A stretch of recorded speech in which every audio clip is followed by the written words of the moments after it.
Reader's Digest version of my life. And most people say I learned to read by the light of the police helicopter searchlight.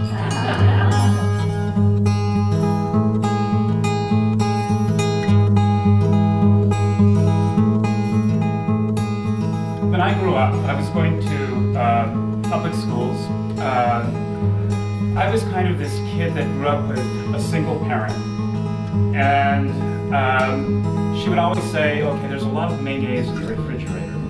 Make a sandwich. I was the kid that was always at other kids' houses, and the parents would always say, doesn't he have a home? So I was always like on the streets. I had a lot of freedom to do an awful lot of different things. And I was the library kid. I went to the library all the time. And originally I went to the library and I thought, okay, I'm going to read from A to Z.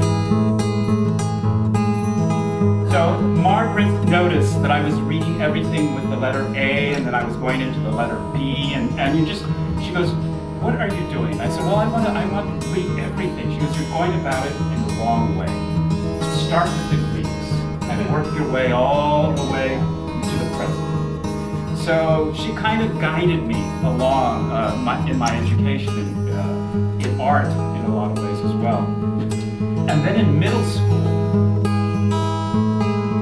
I went to this junior high school. It was called Stevenson Junior High School. And my first introduction to a bohemian was my ceramics teacher. She called me after class. You know, you're doing these elongated mats in my class. And they're maps, right? Yeah, they're maps. And they have these African patterns all over them. And then you take them home and you never bring them back. What are you doing with them? Well, I'm burying them all over East LA. Because in the future, I want an archaeologist to find them and wonder how the hell did they get there?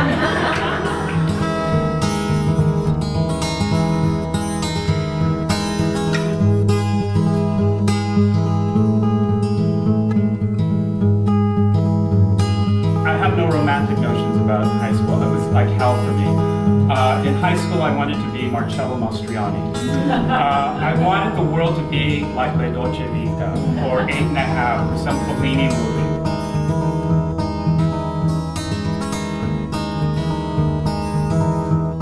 But in high school, I met 3 other people, and there was Harry Gamboa, Willie Heron, and Patsy Valdez. And the 4 of us, right after high school, went into a garage, and instead of coming out rock musicians, we came out artists.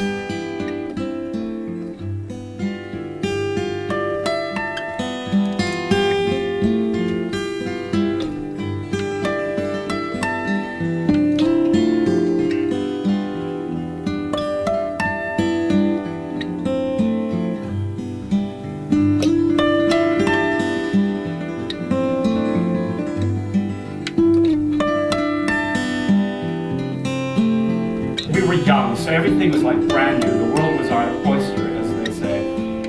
And we would, exchange ideas. Do you know, every time we take a step, we're defying gravity? Wow, cool. All of these kinds of notions about everything in the planet was coming up. Or, do you know that actually this planet is a rock? Now, when I die, I'm going to be on this rock. And everybody in the past that dies is on this rock. And in the future, when people die, they're going to be on this rock. This rock is going through space, and no one is driving it. It's like time for a group hug here.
Tormenta is Spanish for storm, sort of. Her mythical name echoes of storms, catastrophes of vanity. But not storms produced by weather, or even metaphorical storms.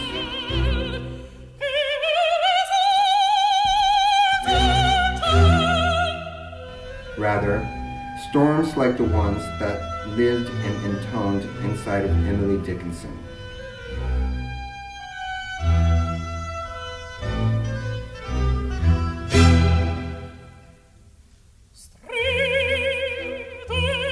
Voice. Tormenta has a voice. In Gronk and Joseph Julian Gonzalez Tormenta Cantada, Tormenta sang in tune to Gronk's brushstrokes.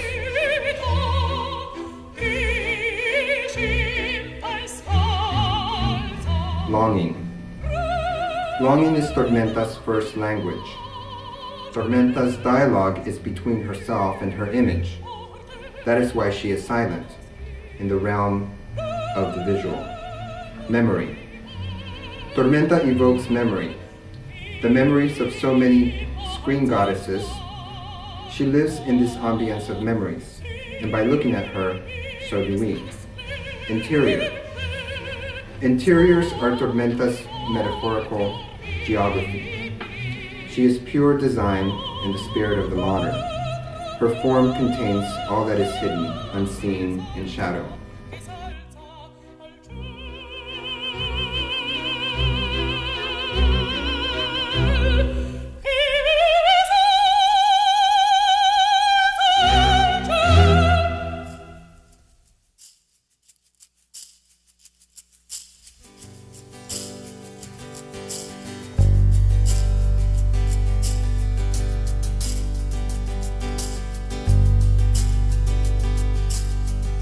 Speaking of the truth, I like to hear that once in a while, and I'll even listen to all your vanity.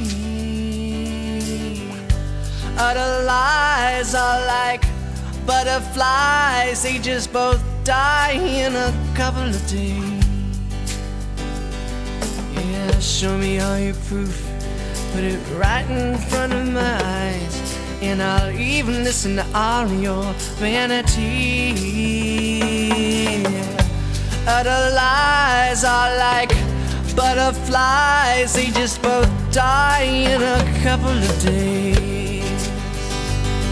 And what's in me and what's in you, we're just bricks on the floor, solid ground for standing when we kick down the door.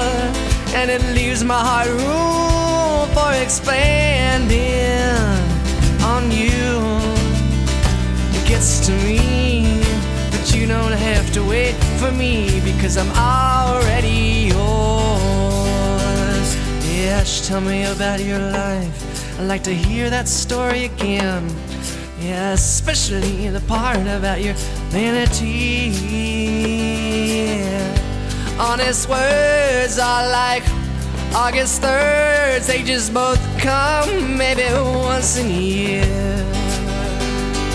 And keeping your opinions to a quiet little hush, it's like brushing your teeth with a razor and shaving with a toothbrush. Just leaves your heart room for exploding all over me. And then it gets to you, but you don't have to wait for me, because I'm already yours.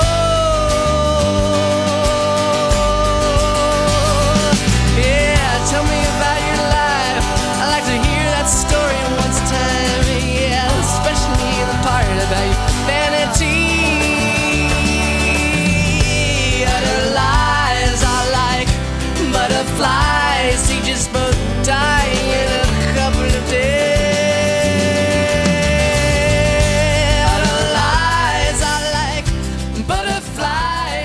In fact, Willie was the first one to actually ask me if I wanted to do a mural, because they were going to have these murals in Estrada Courts, which was this low-income housing project in East Los Angeles.